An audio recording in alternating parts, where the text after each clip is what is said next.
What's going on, everybody? My name is Pete, but you probably already knew that. But in case you didn't, you guys are watching the one and only Paid to Drive, and of course, Paid to Drive vlogs. Day number 1347 coming at you. Hope you are all having a great one out there. And ladies and gentlemen, if you drive for apps like GrubHub, DoorDash, Uber Eats, Postmates, just kidding. Remember that? Nah, Postmates is part of Uber Eats. But if you drive for any of these apps or others, this is the channel for you to stay up to date with what is going on in the gig economy, everybody. That is correct. Get started right now. Hit that free red subscribe button down below. Turn on that notification bell so you're always notified when I make a new video. And of course, if you wouldn't mind, hit that like button down below. Just lets YouTube know I'm doing a good job. Let's set the goal at 150 and let's jump on into this. Bit of a lengthy email, so you may want to get yourself a snack, maybe a drink, and let's jump on into this. So this comes from Cheryl. Everybody say thank you to Cheryl in the chat or in the comments. So she goes, "Hey Pete, I was listening to your recent post about the poor profit margins for DoorDash, or insert your service of choice here like GrubHub or Uber Eats, and possible end of outsourcing delivery services. While drivers may be the biggest expense of delivery services, which I don't believe, and I'll address that later, they are the main component of the service. No drivers means no delivery and no money in DoorDash's pockets. Similar to a grocery store. If they had no food, their doors would close. I won't address the little robot cars because they are that far in the future, not the now in most markets." So I do agree with Cheryl in this so far. Restaurants are not going to be in a rush to get their own drivers as profit, most likely corporate office. They are required to pay benefits, healthcare, dental, etc. to those individuals if they are full-time employees. If they classify these workers as part-time, many companies offer benefits to those employees as well. No matter what the classification is, they will have to pay taxes, maybe clothing expense, and either have to purchase vehicles for those drivers and incur the costs of insurance, registration, etc., or have the cumbersome task of reimbursing these drivers for the mileage and wear and tear on their vehicles. Now keep in mind, like Domino's drivers, Papa John's drivers, those drivers use their own cars, and have to use their own gas and stuff too. I don't know if they're reimbursed, but that's a pain in the neck. Let's see. Sorry, I lost my spot. This is not a cost-effective route for any of these companies. The payment to DoorDash does not outweigh the expense they would incur by supplying their own drivers. Just think of something as small as meals. Most restaurants offer free or discounted meals to employees and possibly their families. This cost now increases as well, as we have seen throughout the pandemic, which is very true. There are many times where these restaurants with their own delivery services have been overloaded by orders and turned to DoorDash as a secondary delivery method. How many drivers would the restaurant have to hire to have the delivery flexibility offered by these services? A lot. If you have one or two delivery personnel, someone isn't going to get hot food, which will then affect food quality, customer ratings, as they say. Crap rolls downhill. Hiring more drivers would result wasted expenses when deliveries are slow or require employees to wear an additional hat, driver in addition to their current roles. A different hat, right, in addition to their current roles. Let's not even get into the expense of the employee if the employee gets into an accident. I'm sure you're getting my point by now. Totally, Cheryl, totally agree. As far as the drivers being the most costly part to DoorDash, I highly disagree.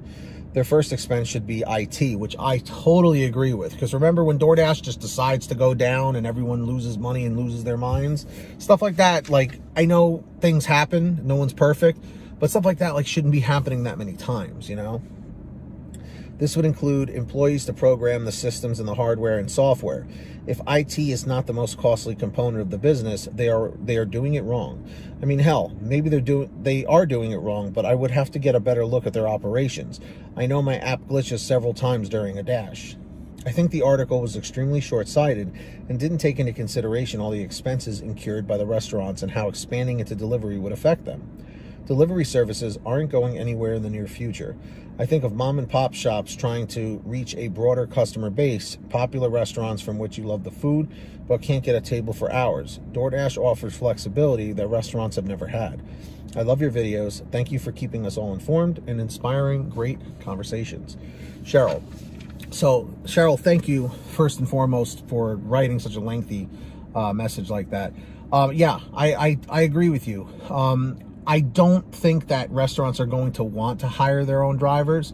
And I'm sure they, as much as they hate having to pay the 25-30% commission fees to DoorDash or Uber Eats or GrubHub, I'm sure they love the fact that they are cranking out that much more business. Because you got to also think of it this way.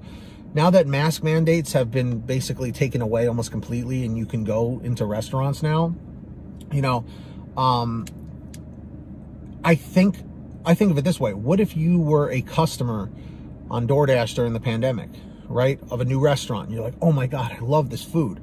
Well, now that the weather's good in most places, and like I said, the mask mandates have been dropped in many ways. What if those people that ordered on DoorDash are like, you know what?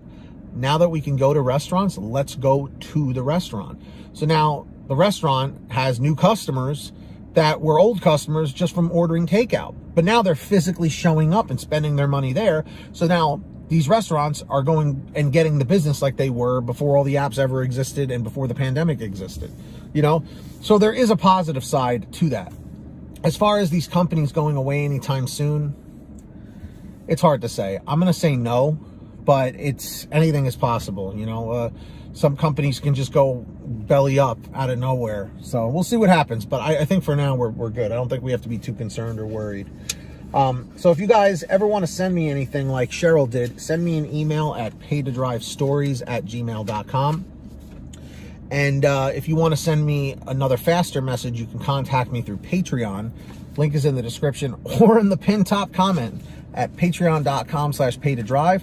I give all my patrons shout outs in all my new videos. So when you hear your name called, say, hey, Pete, I heard my name.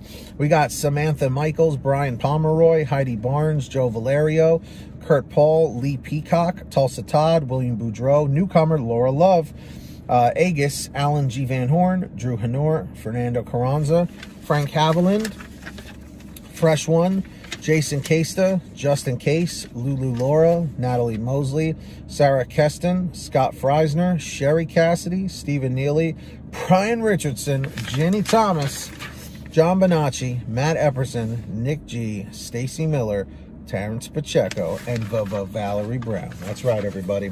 So sign up down below on Patreon. Links in the description or in the pinned top comment. And of course, make sure to download the Get Upside Gas app, everybody. It's a free app for your smartphone. And here's how it works. Links down below. Make sure to download it. Go to your gas station, pump your gas, print out your receipt, take a picture of your receipt with the Get Upside Gas app, and within 48 hours or so, you'll get anywhere from 15 cents to 45 cents a gallon back, which is pretty fantastic. And if a friend or family member signs up using your code, you'll get paid every time they pump gas. It's called Get Upside. Links in the description. Make sure to download it. And also, guys, comment 111 if you smash that like. That's right, everybody. Hit that like button. And also check out this shirt over at paytodrivestore.com. Everything's on sale. Get all your t-shirts, hoodies, and goodies, all shapes, sizes, colors, and everything at paytodrivestore.com. And if you made it to the end of this video, simply leave a comment saying end 805, end 805. Hit that red subscribe button. Tap the notification bell. And, of course, hit that like button on your way out. Just lets YouTube know I'm doing a good job. And until next time, get that money, get that honey, keep hustling and keep bustling, and we'll see you next time right here on Paid to Drive and, of course, Paid to Drive vlogs. Until next time, drive safe, be well, and take care of yourselves and each other.